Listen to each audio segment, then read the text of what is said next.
What's up, y'all? It's Jen back with another episode of Mouthful with everybody. Hey, y'all. Don't forget to like, subscribe to our channel on YouTube, Mouthful TV, Twitter, Mouthful TV, and IG Mouthful _ TV. My bad, y'all.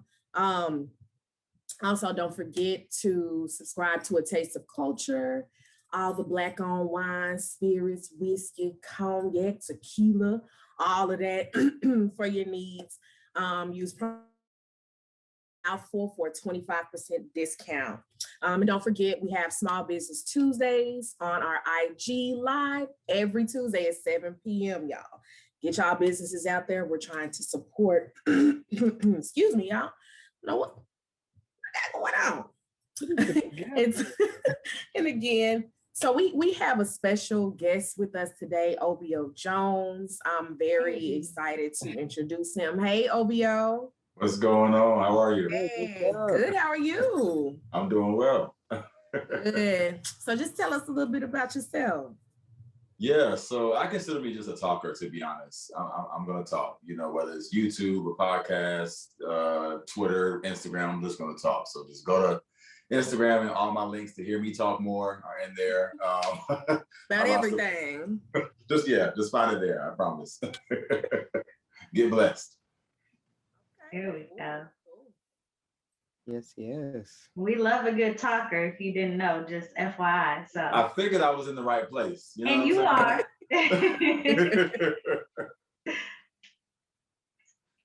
Awesome. So let's get into the topic. Who has the topic?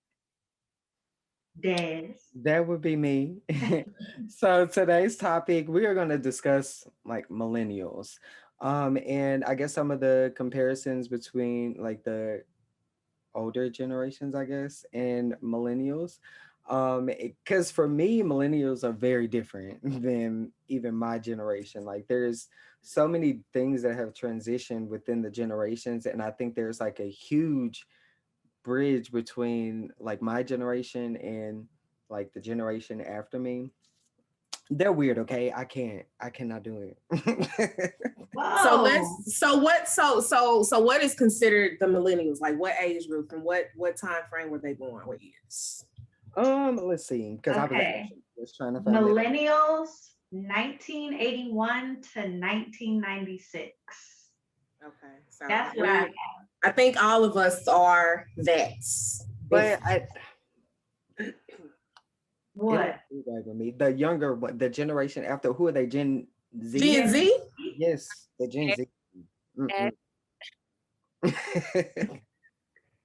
But I think I want to say millennials were like the last generation to really have to work hard to get everything that we have. And I feel like the generation, like you think so? I feel like Gen Z, they don't have to work as hard.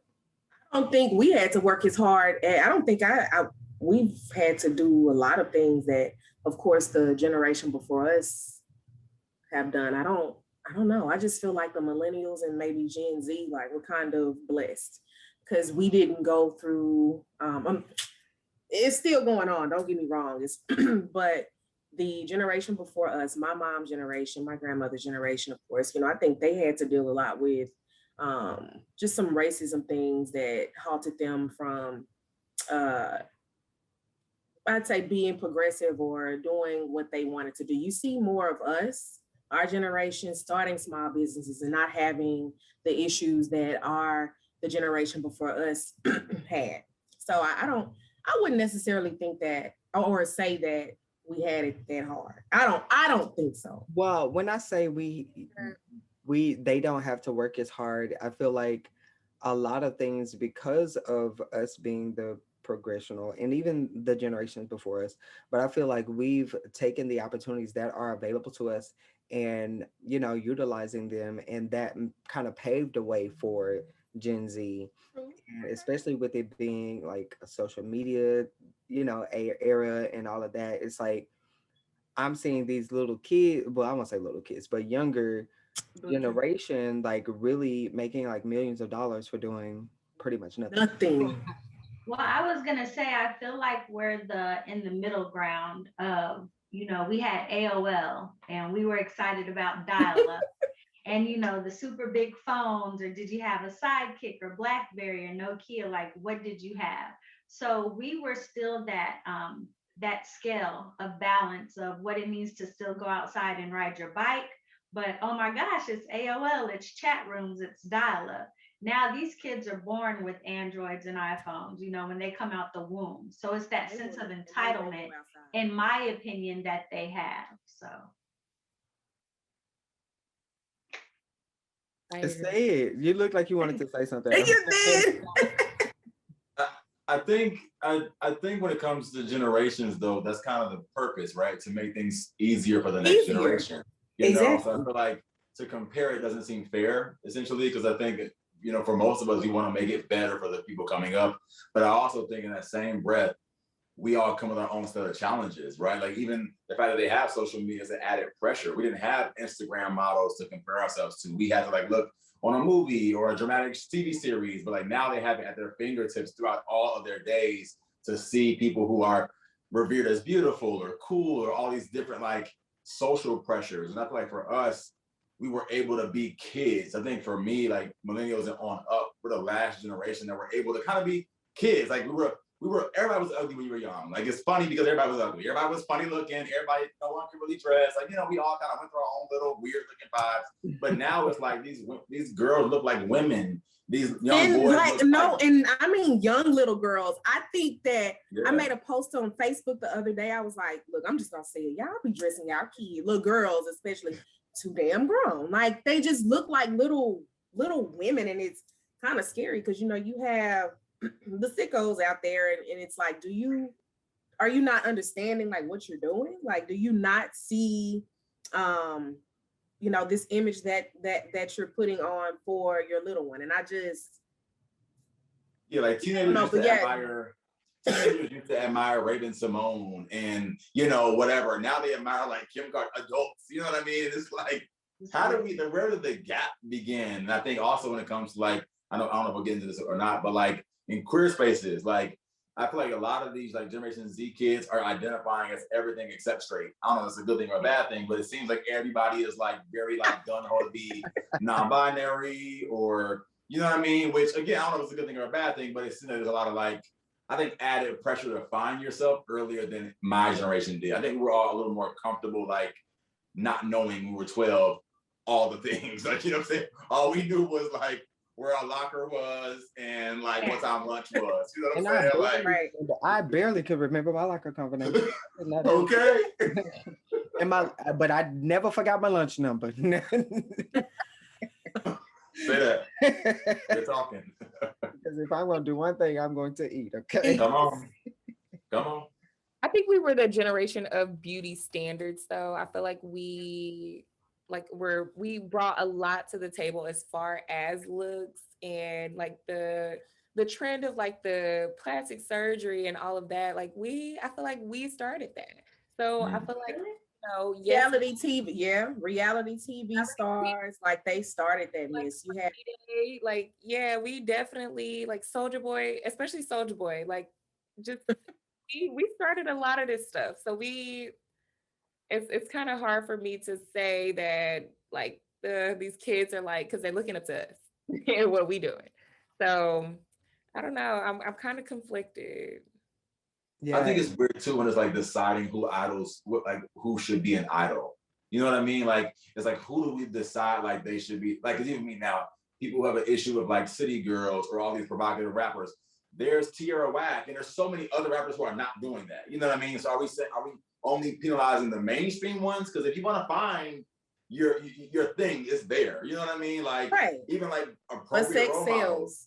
Sex is gonna always sex sells to the masses for sure. Yeah, I get it. Yeah, and speaking of music, it's at I don't want to say music is so different because there was still provocative music back then, but it's just the deliverance of it was totally different. It was so metaphorical and poetic. Was it? Because was it? For the majority, I want to say it was. For me, I want to say it was. No, because are we in the hip hop lane or the R&B lane? I'm not a big rap hip hop person, so let's start there. So That damn For show didn't me, change. R&B music then was like totally different than it No, is. I think even if you're talking about hip hop, hip hop, it's poetic, it's poetry. And there was substance that was talked about with the rappers that we could relate to compared to some of the artists that are out now, where it's just like, it's crazy. True. But I mean, that goes to show there's a difference between rap and there's a difference between hip hop. To Absolutely. me, I mean, those because are two different things. there's hip hop artists now with very, with very good music that has substance That's what on I it. said. I Yeah, said, okay. there's a difference. Yeah. Parents as innocent as they let off to be, even though they have a lot to say about what we do, but they were going to Freaknik, okay? They were in Atlanta. My mama was, and she lied to her parents about it. So I'm just like, Figured. everything was with that generation, but they want to turn their noses down at us. And Well, They do. You know what? That is something that they love to do. They love to say, "Oh, y'all didn't have to do this," or "Well, I was running circles around you," and blah blah. I'm not trying to run circles and climb mountains. I'm trying to relax and chill. Okay, I I think don't. the difference Ari, though you had is, to go through. I'm sorry, go ahead. No, go ahead. I'm sorry.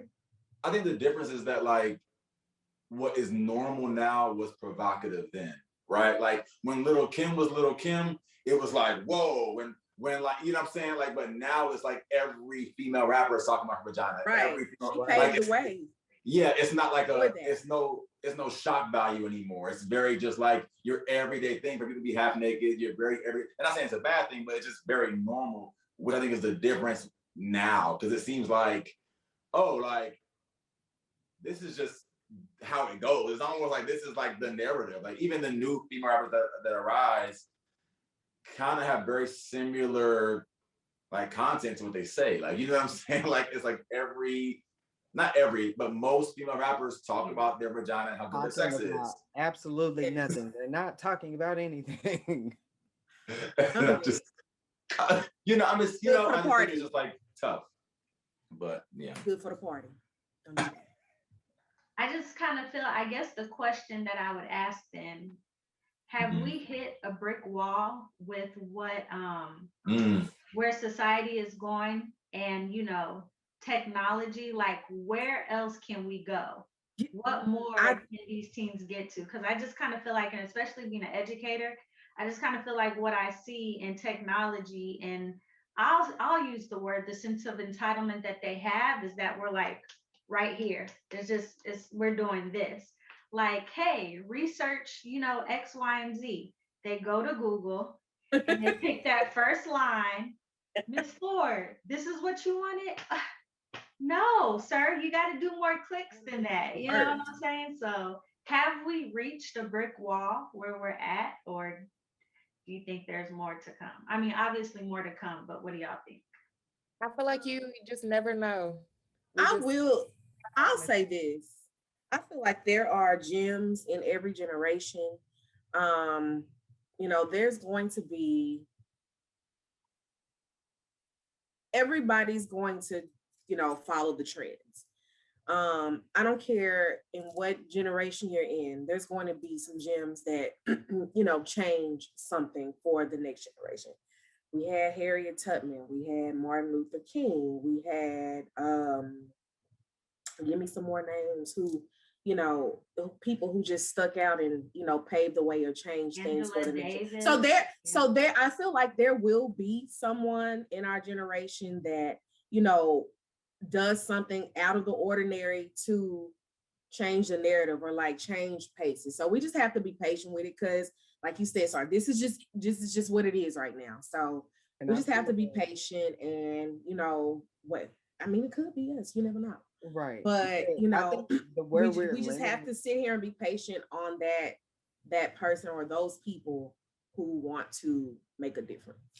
Yeah, and I think the problem with that is I believe there are plenty of people in this world that can make a change or make a difference and make an impact on the world. However, that's not what is wanting to be seen, right? So we're focusing on things that are really insignificant, such as twerkulator and stuff like that, as opposed to really because there are plenty of artists, even in just Dallas alone, like so many different artists that are actually doing great things and have great music, but they just don't look the part, or you know what I mean? Like they don't have the resources to really get their name or their brand out there. And I feel like because we as a people focus on a certain type of thing, right, it limits the people that can make that transition to break through that wall. Yeah, and That, I sorry. so I honestly feel like, again, like we as millennials, we we built we really built all of this platform, this whole social media platform. So can we, really get mad at these kids for wanting to be in the spotlight, for wanting to go viral, for wanting to do all of these things that, we wanted to do, that we did. Like we've already, I'm sure, have been viral if we haven't already. We're doing all of these things, and now it's just in the spotlight. But we were wilding, like we were bad. We did our stuff. Speak for yourself. I was a good, I wasn't bad, not right? at all. I was very bad. And we just didn't have phones like that to put it on camera. Like we didn't care about that stuff. We were just bad. So now that it's being seen, I feel like it reflects poorly on the next generation. But we kind of, You're trying to say we're the problem. That's what yeah, you're saying. Okay. I just want to make sure I heard that right. Right. we opened that gateway for sure for these But kids. that we definitely did, like I can agree to that though, because we definitely like MySpace, like Black Planet, like that was definitely the It right beginning there. of what we We are. did, Oh, we look did, at and I don't disagree, but were we more aware of the consequences that came with it? Because Like these kids, they're super lax they to don't me. care. Right. They I don't think give like they that don't. might be a difference. But I didn't care either. So looking back at Oh, well, see, Shay, girl. my old Facebook posts every day, I go back and I look like, dang, like I was down I was bad. wilding. Like, definitely. But I am closer to the end of the millennial generation. So maybe that's just me and my, Oh, are you a 90s baby? yeah. Oh. 94 specifically. Let's start. Oh yeah, How old are you? Huh? I said, how old are you? I am 37. Okay. really? I'm Yeah, 32. Jen, how Why? old? Why didn't I know that? I I'm don't not, know. I don't even look 37. Oh my God, you look great. Thanks. Yeah. But I yeah, always think like, 37. is that really a compliment? Like, oh, you 80s, look great baby. for 37. Is that I mean, but 30's not old. And see, you know Right. what though? People like when we were younger, we thought 30 was like the end of the road, baby. I'm just getting started. I think 30 Yeah. is like some of my best years. Like, I don't care.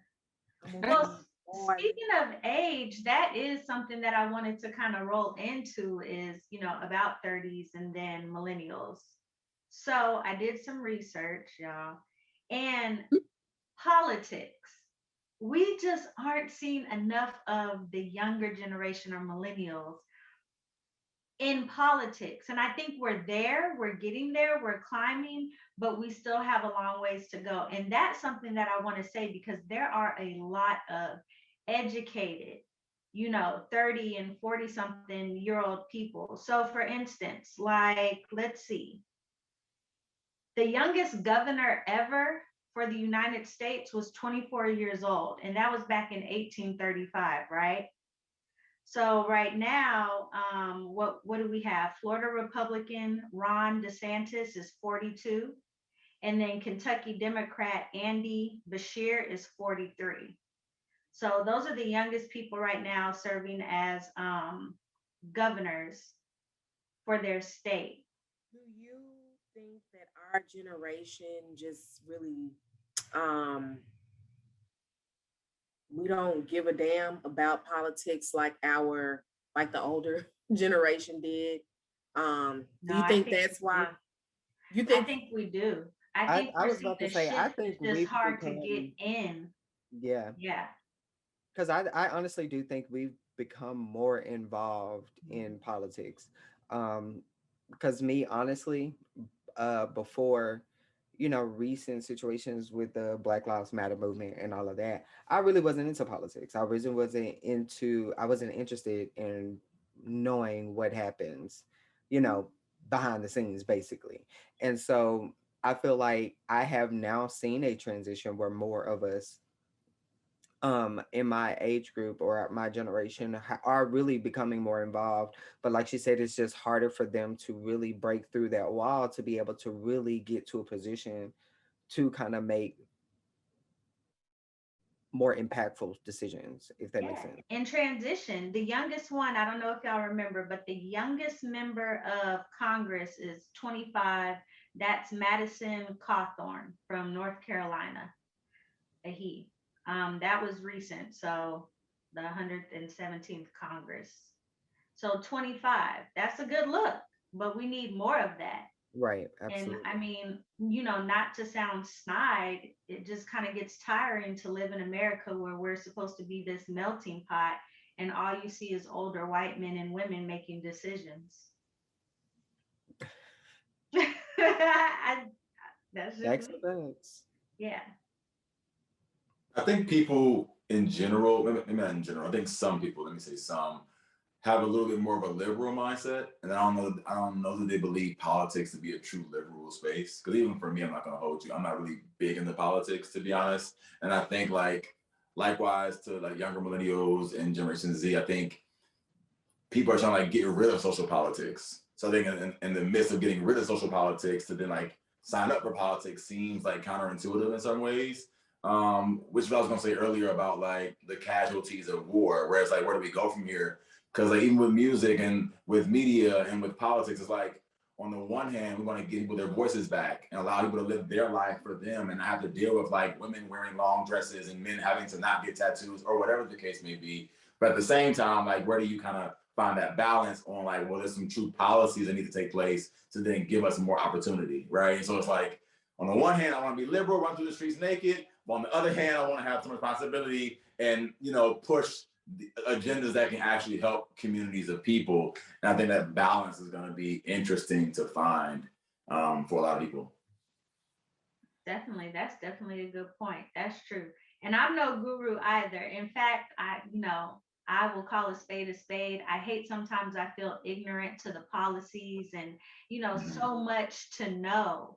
Yeah. But I try and I try to learn. So, that's the beauty of it. And to see the younger generation, the Gen Z, or even those that are millennials that are getting into the system and they're judges and they're lawyers and, they're advocates, that is a beautiful thing. So hopefully, we can find that balance because that's what we need because right now there is none, right? We have people making decisions for us that's just so one-sided. It's ridiculous. Yeah. It's like you're far left or you're far right. Either you're like in a three-piece suit and a tie, or you're like in a thong. And it's like, well, where's the people? Right. like Right. where is this middle thing? We in a Um, thong over here. No. I'm in a thong over here too. So listen, we both in There thongs. you Come go. on. Yeah. I think I really so I want to give us our flowers too because we did bring a lot of great things to the table. Like as far as music and movies, we first off going back to Soulja Boy. Everybody don't like him like that, but Yes, I love yes, Soulja Soulja Boy because he was Boy. the first to do Yes, everything. he was so obsessed with Soulja Boy. He's huge. first person to have an iPhone, first person I to love it. It's hilarious. would not be a thing without him. The Okay. millennials, or not the millennial tour, but the verses that they did the other day was great. Like it just brought a lot of like great feelings back to me.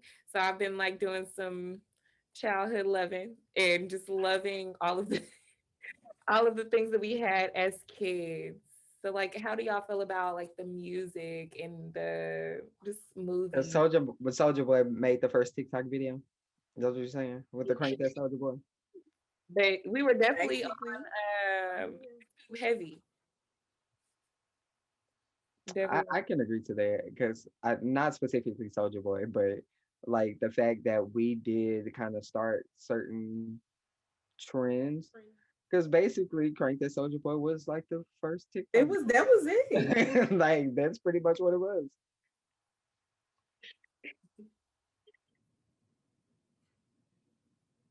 I got nothing. She I was just about to say, brought "Sorry, what happened?" Oh yeah, I don't listen to the music, so I can't. I was like, I'm just gonna sit this one out. I don't really. Wait, you don't listen to music?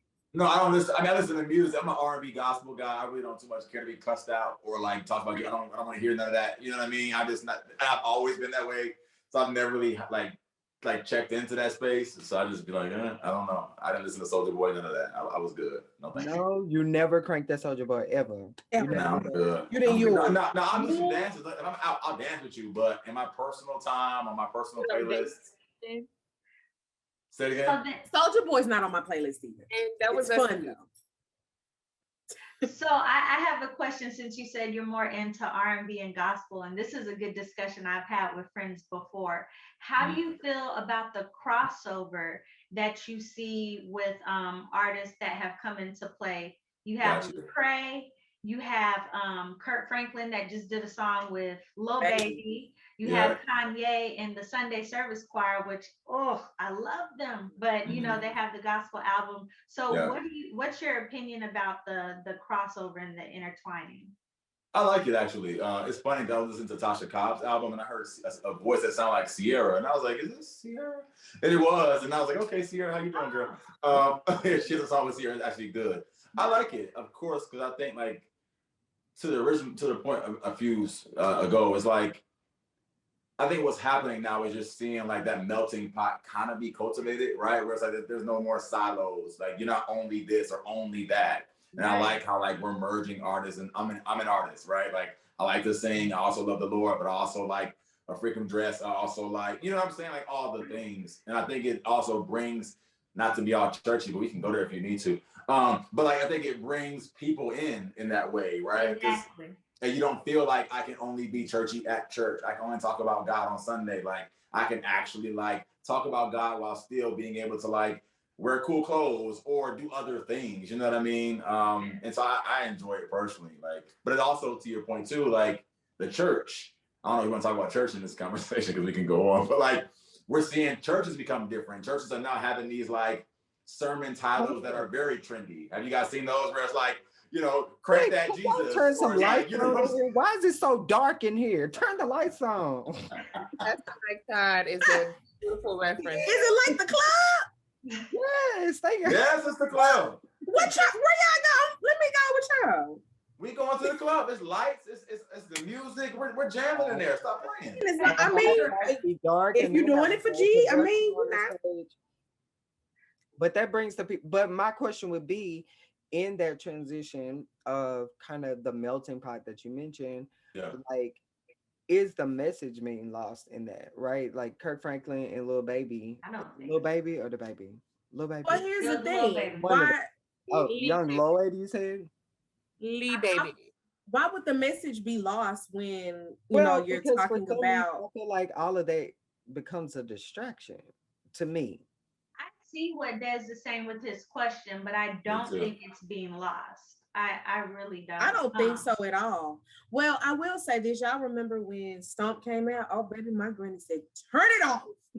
And my brother came. Lately, and I loved it. And I think that I don't think she saw the bigger picture. You know, you probably had sinners and, you know, folks not doing right, you know, hearing the song, and it probably motivated them just because of, you know, how the beat was, just how they were singing. So I know, you know, excuse me, you know, it may seem like it's detrimental to, I would say, like the Christian community, but if you're going, you know, if it's converting people over, you know, to, you know, become a Christian, I say, why not? I mean, I'm not a Christian, but I mean, as far as the religion, like, you know, why not? Why not have this type of music? Why wouldn't you want anybody to, you know, when they say come to the altar, when the preacher say come to the Lord, why wouldn't you want them to come to the Lord? You know, doesn't matter the delivery, just as long as they're doing it. I think it's, I don't know if I agree. I think, like, on the one hand, like, come as you are for sure, right? Right. But I think a lot of people look to gospel music for some sort of direction. And I think if you're allowing anybody to hop on a directional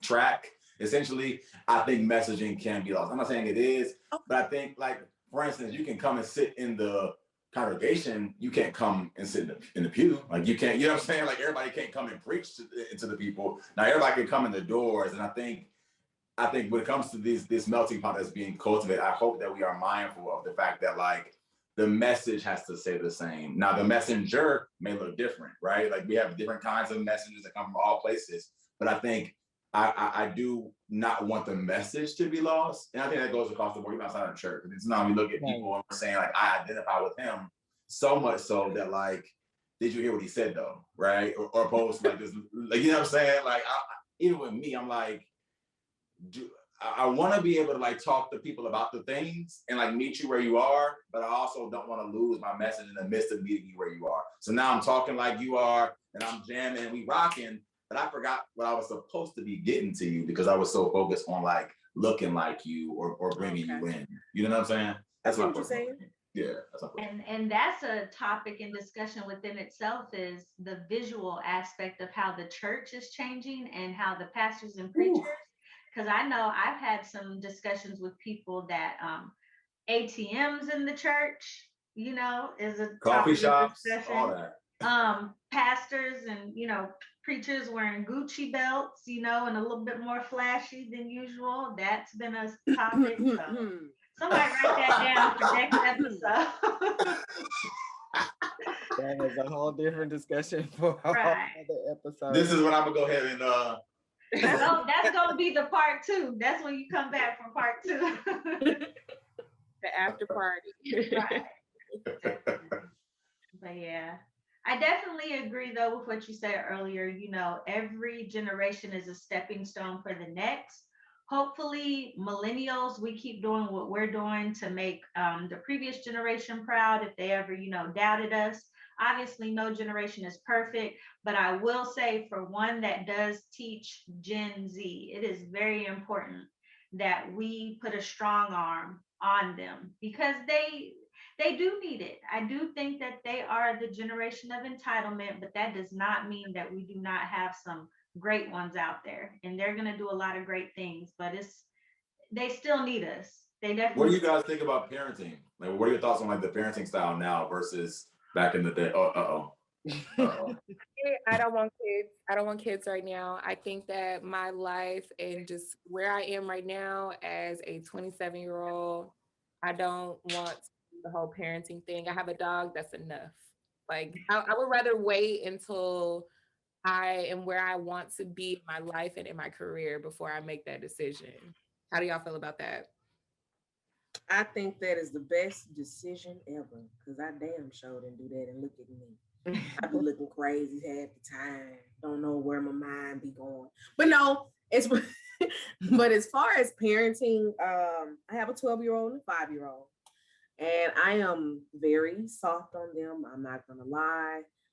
They do things that I damn sure couldn't do as as a kid.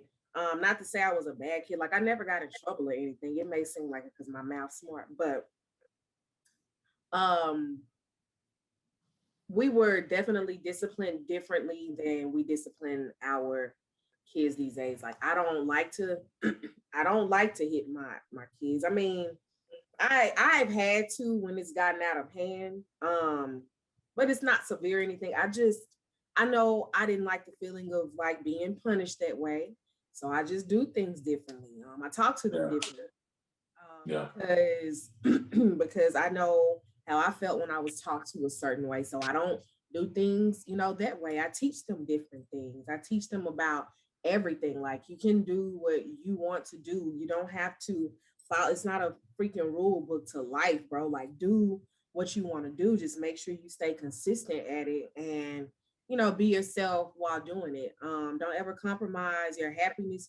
Like, it's just a lot of stuff I do differently with my kids because I just want them to be who they are, just be, you know, the best that they can be. So with like, I feel like sexuality is a big thing on, I think, like when it comes to like TV shows and movies, and Yeah. like people kind of like make sure they put that in the spaces. Have you had a conversation like that with your children? Like what does that look With my like? 12-year-old, yes, like he knows about everything. I think it's important to have that conversation with him because it's all around him. When I'm not around, it's Yeah. going to be around him. So yes, I have had those conversations. He said, he's like, I ain't interested in nothing right now. I'm like, okay, good.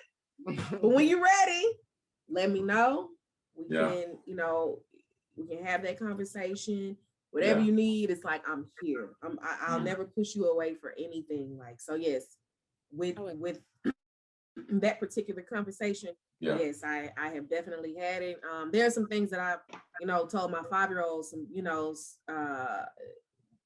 not that extreme, but just well, we won't talk Just about to that. introduce the idea, basically. But huh? I said, so you introduced the idea of having. No.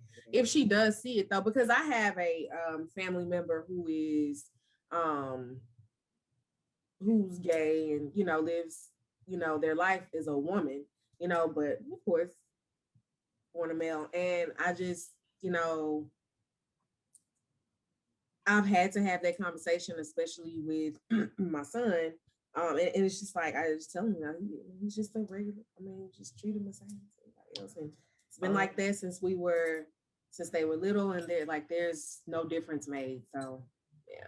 So I have a question. I don't know how to word it though, but that's how it's coming to me. Do you think it's somewhat easier to be a parent now than back then? Because I feel like now there are so many resources available to parents. Like, here's an iPad, sit down and be quiet. You know what I mean? Like, when we were kids, you know, uh, have to go outside yes, and play. We have to it's find easy. something for us to be entertained. And now here's a phone.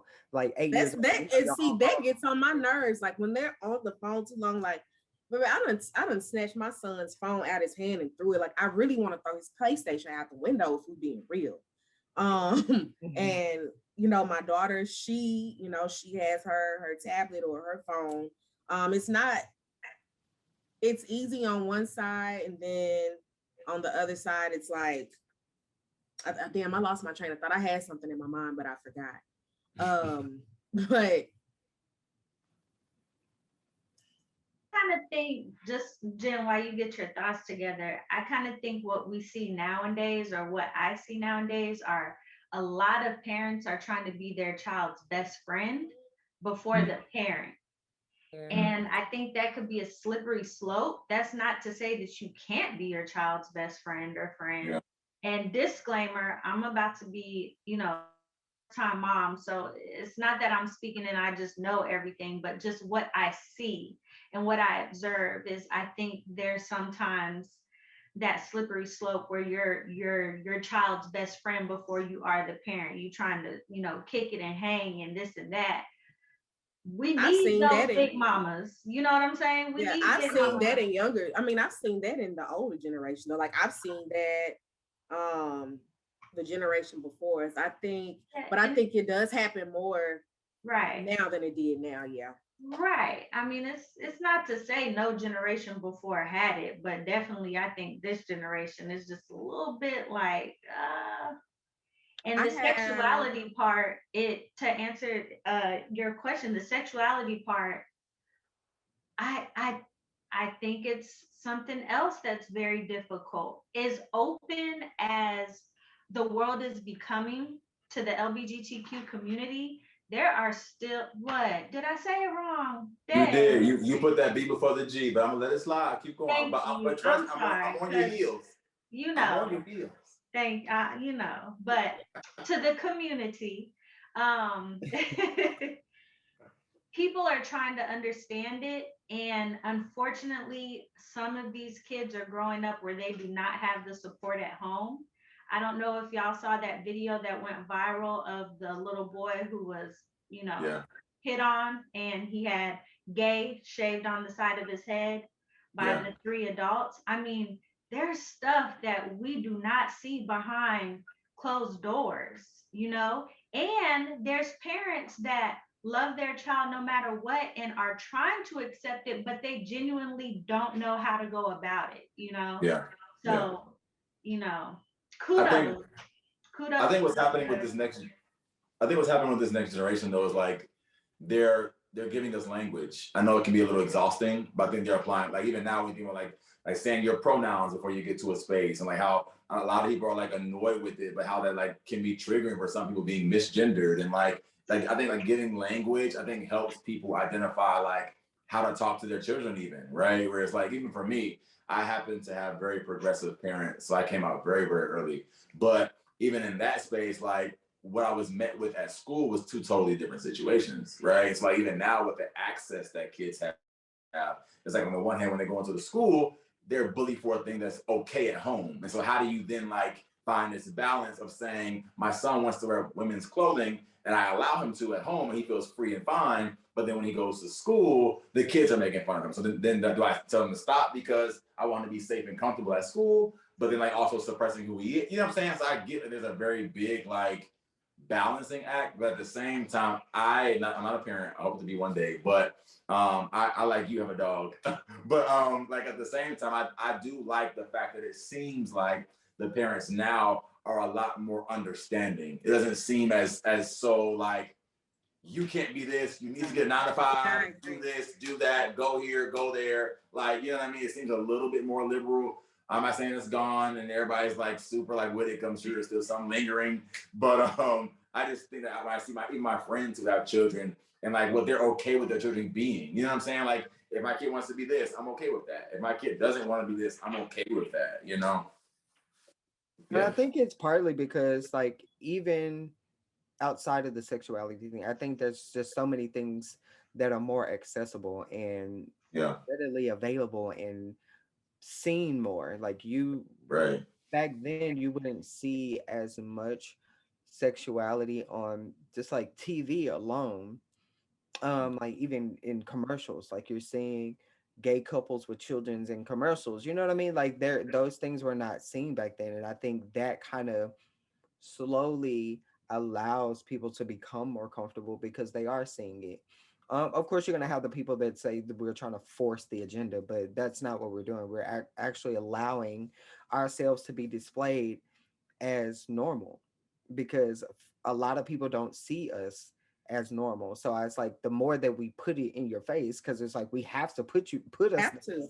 in order for us to start the conversation. And so I feel Yeah. like the accessibility of it is what's kind of making that transition. Yeah. Yeah. Agreed. Absolutely. And so we can, I guess, move on to the word of mouth, which we are discussing Mr. Richard Sherman. yeah, Richard Sherman, NFL football player for the 49ers and 33 years old, recently in the news for a domestic disturbance that was caught on the ring camera of his in-laws' house, if I'm not mistaken. So it hasn't really come out, or at least I haven't found it yet. I don't know if y'all have, is the backstory, the backstory of what he was upset about. But his wife, Ashley Moss, has made a statement. And, to sum it up, she said, this is not in his regular character. Nobody was hurt. Nobody was injured. Everybody's okay.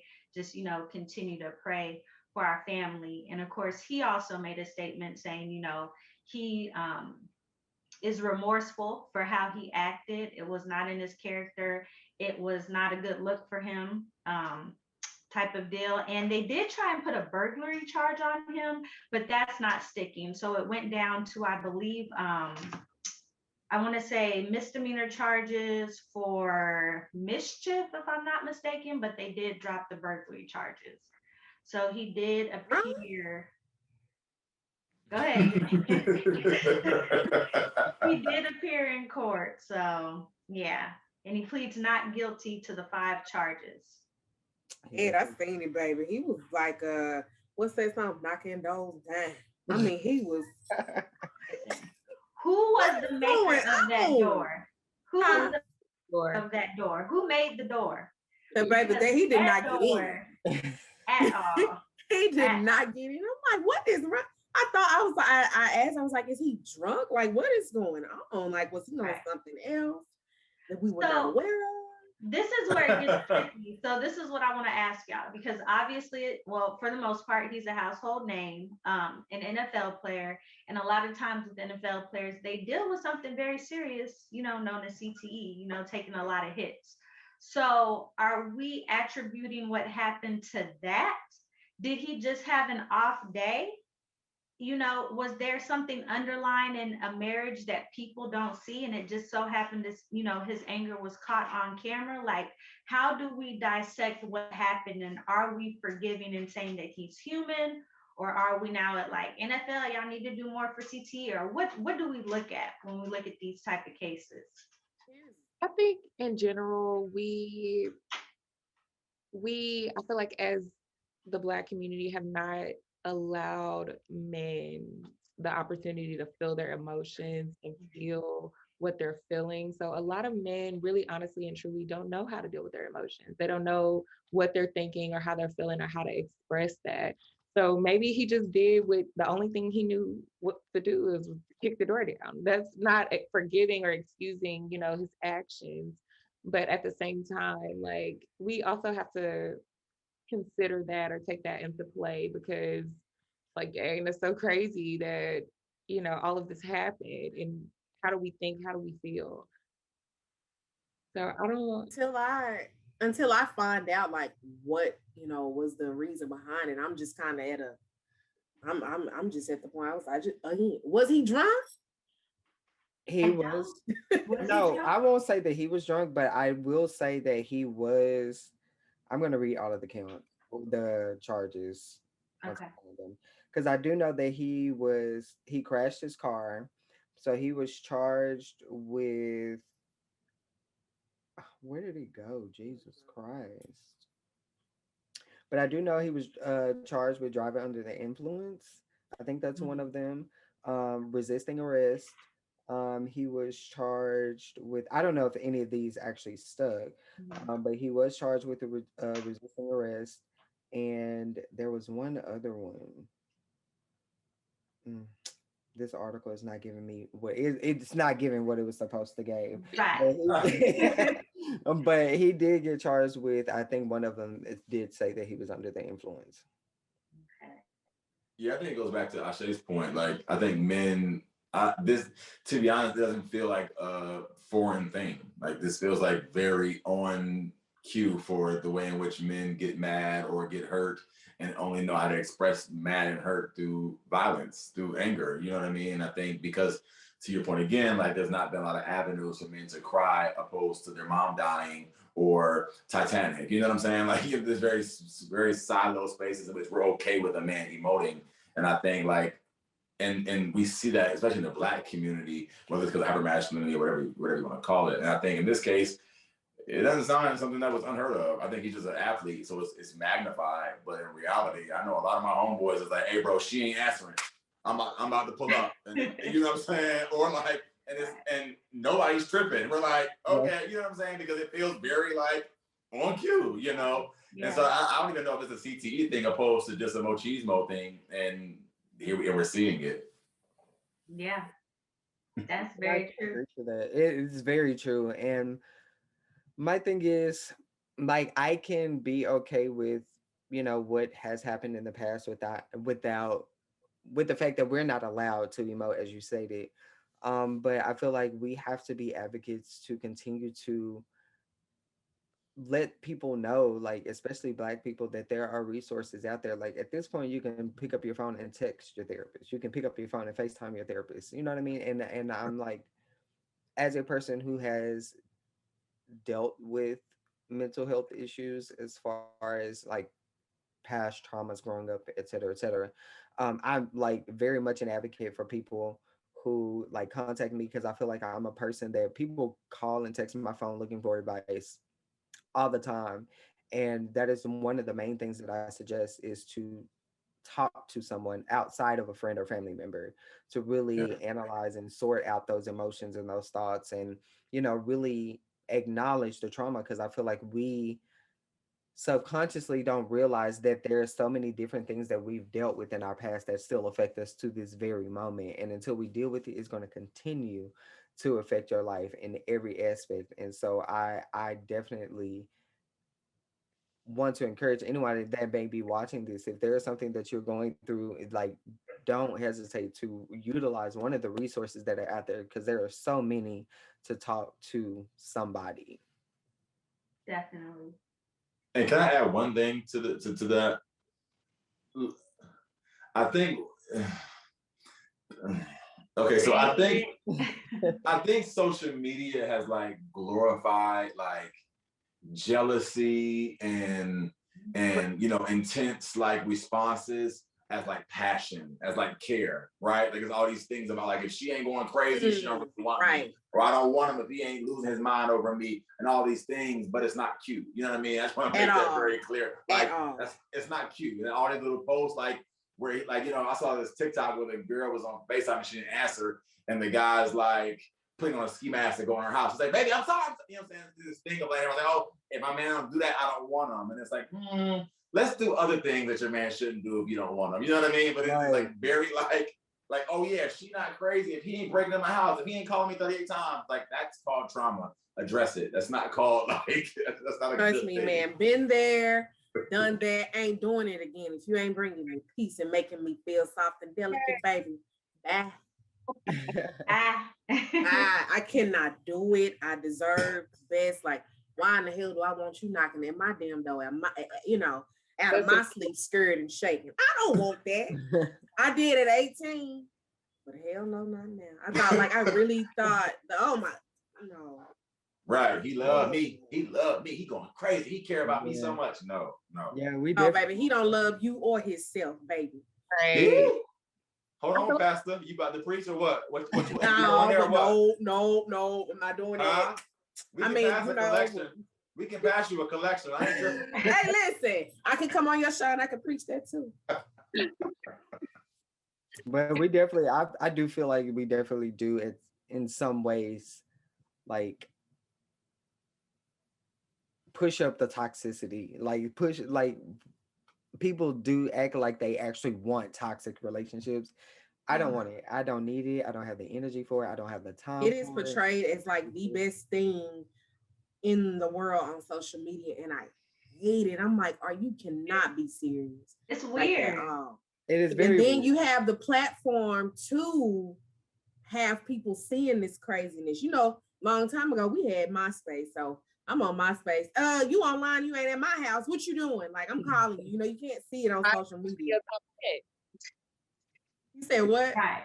Why am I not on your top 10? No, baby, I need to be top 2 and not number 2. What do you mean? Oh, wow. Y'all still have some things to talk about, I see. No. I feel like y'all need to let that hurt go. Let it go, sis. I'm good now. I'm just saying, because who did in the past, that's how I was ignorant. Those, well, not admired, but you definitely go through as women. We kind of like those things as we like. I like those things back in the day, where it's like, you don't really love me if you aren't doing all of that. But I had to learn that a lot of that trauma was from like what I saw growing up. I'm like, I don't want that for myself. Like, I don't want to have to think about like just doing all this stuff. Like, please, like, I go to sleep peacefully every night, knowing nobody's playing in my face. Like, y'all know what my grandmother told me a long time ago. I come from a family, who was, quote unquote toxic. Everybody has their issues. Every family has their issues. And I've seen arguing every day. And I asked my grandmother, I said, why do y'all argue so much? And she said, because we love each other.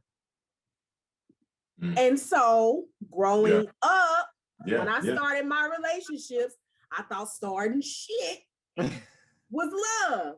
That's real. And it's like, okay, something gotta give. Like this can't be it. This cannot be it. Because we're impatient. You have to grow and you have to learn and you have to meet somebody who, shows you something different. And luckily I did. Now I'm totally different than who I was even 5 years ago. So yeah, I think people want to be in like heavy relationships in 3 weeks, and so I think people are Oh cramming all my these God. things into this very 3 week span, right? Where it's like, trust me, you don't have to force an argument. They will happen. You know what I mean? Like you don't have to force like. Oh, trust me, it will exist. I think a lot of people are like, I want to know if he loves me right now. And him staying through trials and tribulations means he loves me. So I'm gonna just make up a trial and a tribulation to make sure this man really does love me, opposed to just sticking through and seeing what happens and what culminates. But likewise, we're a microwave generation. Like you guys said earlier, like people are going viral with a video and making millions of dollars in months. Like, you know what I'm saying? So everybody's like, I want my life happen now. To your other point, Jen, about 30 being old, when I was younger, I thought I was going to be done with life at 30. I knew to God I was going to be married, kids, millionaire, house on the hill, 30, and I was going to be just now coasting. look at me. Yeah, I'm looking crazy. And now look at me. You know what I'm saying? But it's like, you're looking crazy. 32 and ashy. That's it. right. I got 2 more years until I'm 30, so we'll see. But at the same time, it's like a very big, like, I want it and I want it now. And I think if we gonna see more people saying, like, hey, like, take your time with yourself, take your time with people, take your time with relationships, just take your time, you'll see a lot more health happening. But because we're like trying to like, I want to post my bae, and so we got to get right. Come on, I want to be gram official. I want to get a YouTube couples channel.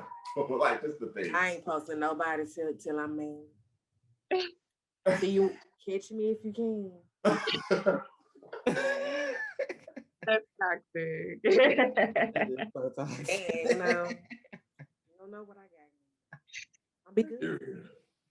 That's hilarious. And on that note, Jen know how to do it, boy. She I ain't even had nothing to drink today, y'all. Can you believe it? Why not? I am after y'all. I am. My grandmother's celebrating her 71st birthday, so we're gonna go turn up. I got some drink in the bag. We're gonna go play cards all night. That sounds like a good night to me. But before we wrap it up, I do want to ask Obio a few questions, if you don't mind. Sure. What kind of inspired you to really start your channel? Mm. So initially, I just wanted to talk about social stigmas in general. I was just like, I'm like young and I'm not having the kind of conversations that I wanted to have with my peers. So I was like, I'm gonna just force it.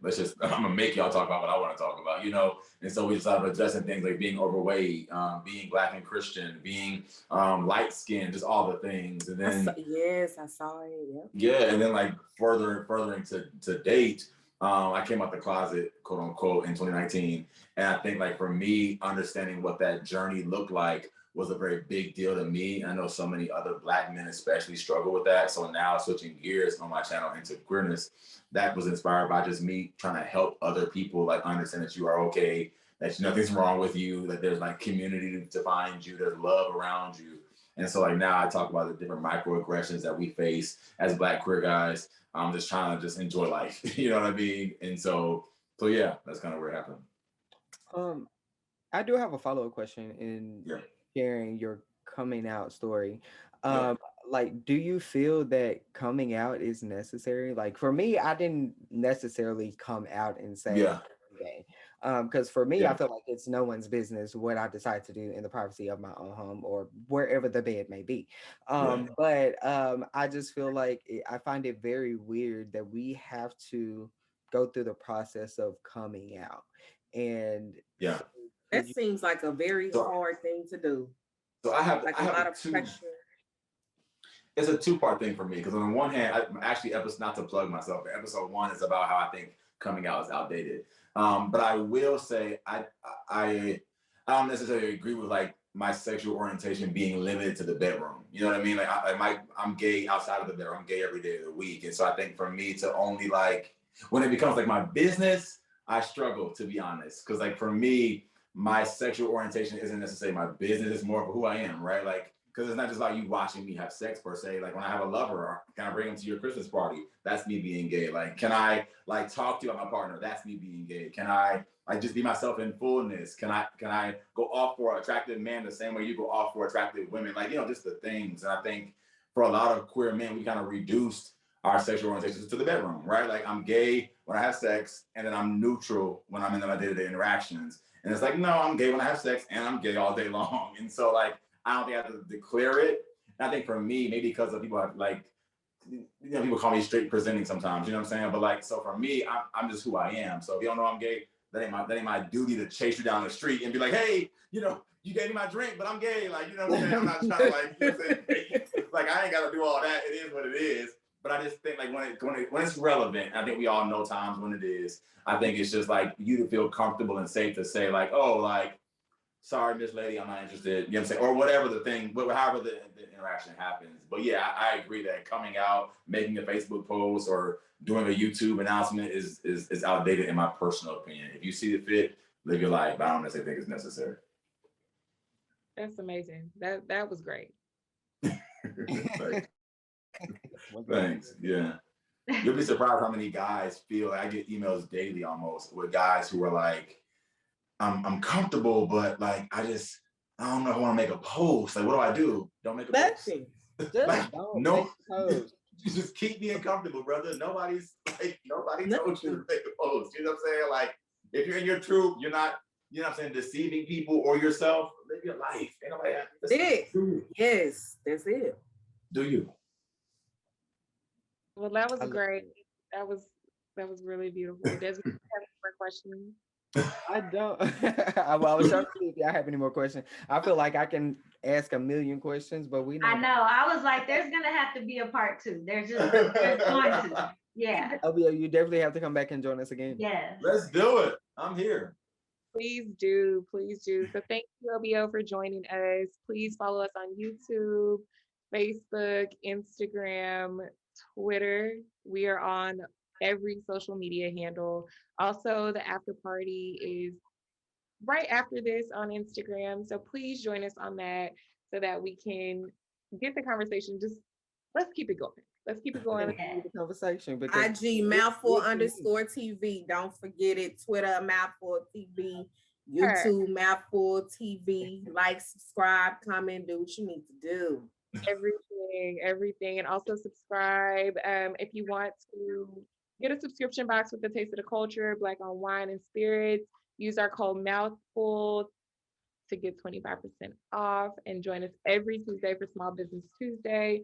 And also tune in next week for this at the same time. We do this every week. Every Wednesday. Did you have something to drink? I don't need anything else to drink after today or yesterday. So.